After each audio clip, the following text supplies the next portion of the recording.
chega em casa, joga a bolsa na cadeira e a primeira coisa que você faz não é relaxar, é respirar fundo e ensaiar a postura de quem está bem.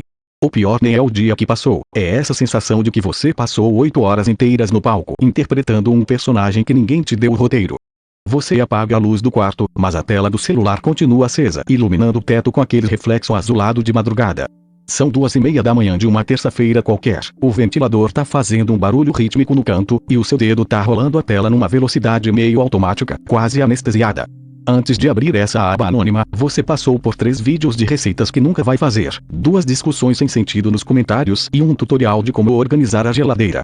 Mas a barra de pesquisa do YouTube tá ali, piscando, esperando você finalmente digitar aquilo que você pensa nas beiradas do dia, mas tem vergonha de formular em voz alta. Será que todo mundo passa a vida inteira fingindo que entendeu a piada? Será que essa exaustão absurda depois de ir na padaria é só preguiça minha ou tem nome?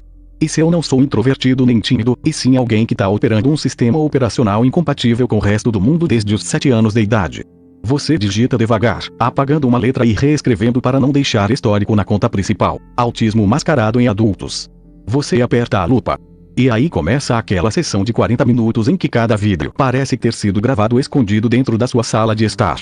A pessoa na tela fala sobre ensaiar o que vai dizer no balcão da farmácia antes de sair de casa, sobre o pânico súbito quando o entregador de aplicativo toca a campainha 2 vezes em vez de uma, sobre a necessidade urgente de ficar em silêncio absoluto debaixo do edredom depois de uma simples reunião de família no domingo. E você fica parado olhando pro próprio reflexo na película trincada do celular, com aquela sensação esquisita no peito. Será que eu sou assim ou todo mundo é um pouco estranho e eu que tô exagerando? A verdade é que a gente passa boa parte da vida adulta tentando encaixar as peças de um jogo que nunca veio com manual.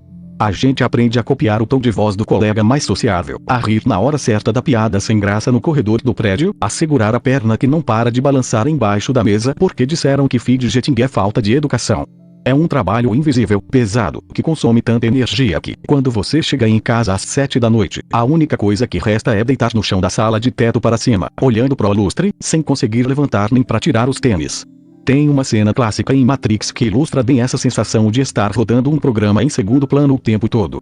No filme, Neo descobre que o mundo ao seu redor é uma simulação construída, uma interface complexa criada para manter todo mundo preso a uma ilusão confortável, enquanto o corpo real está plugado em uma cápsula cheia de cabos. Só que, para quem vive mascarando traços do neurodivergente sem saber, a Matrix não é um código verde caindo na tela escura, a Matrix é a vida social comum. É o café da manhã na firma, o aniversário surpresa no escritório, o grupo de WhatsApp da família que não para de apitar com bom dia de bom gosto duvidoso.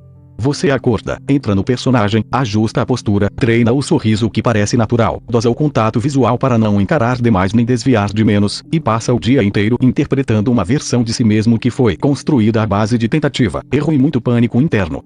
E o pior não é o esforço em si.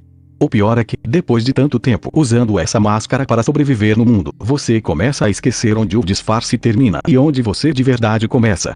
Você já se pegou pensando se os seus gostos são genuinamente seus ou se você só adotou aquele assunto porque percebeu que as pessoas ao redor demonstravam interesse e isso garantia que você não ficasse de fora da conversa? É uma dúvida silenciosa que fica latejando na cabeça. Será que eu gosto mesmo disso ou eu só decidi gostar porque li em algum lugar que era a reação socialmente aceitável?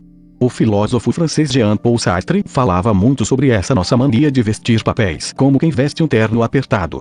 Ele dizia que o ser humano tem pavor do vazio de ser simplesmente o que é, então a gente veste a fumaça de um personagem, o profissional dedicado, o amigo super bem-humorado, a pessoa super descomplicada que aguenta tudo sem reclamar. Só que Sartre não contava com o detalhe moderno. Tem gente que não tá só interpretando um papel para impressionar a plateia. Tem gente que tá construindo uma armadura inteira peça por peça para não desabar na frente do caixa do supermercado. A máscara social não é frescura e não é falta de resiliência. É um mecanismo de defesa tão antigo quanto o medo de ser rejeitado pela tribo. Se você não sorri do jeito certo, te acham esquisito. Se você fala demais sobre o seu assunto favorito por 3 horas seguidas, percebe pelo olhar vidrado da pessoa que o limite do aceitável foi ultrapassado outra vez. Então você aprende a travar a mandíbula, a economizar palavras, a calcular cada milímetro da sua expressão facial antes de abrir a porta do elevador. Só que a conta chega. E ela nunca vem em dinheiro, ela vem em forma de um esgotamento mental tão profundo que nenhuma noite de sono de 8 horas consegue curar.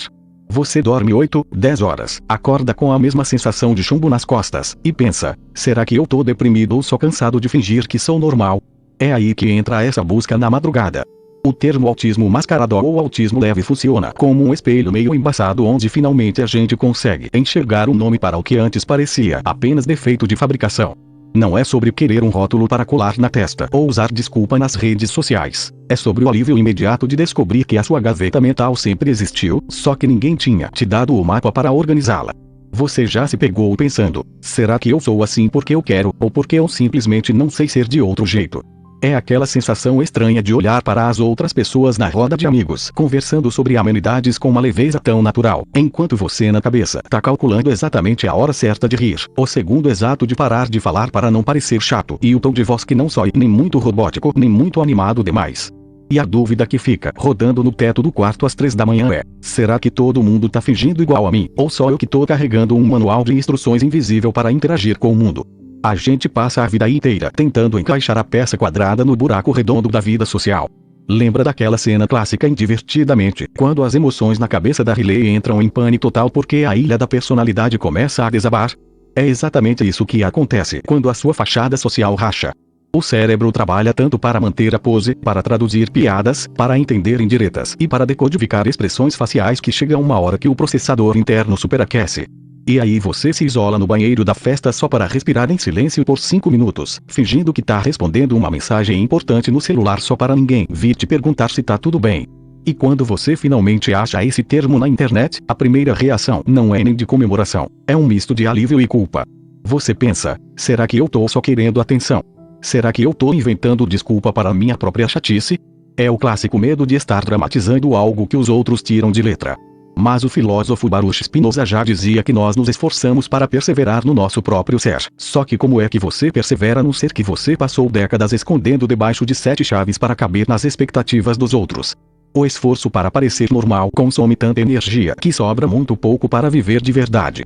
Pensa na dinâmica de O Show de Truman, quando o personagem do Jim Carrey começa a perceber que as paredes do estúdio são falsas, que o céu é pintado e que todo mundo ao redor dele tá seguindo um roteiro ensaiado.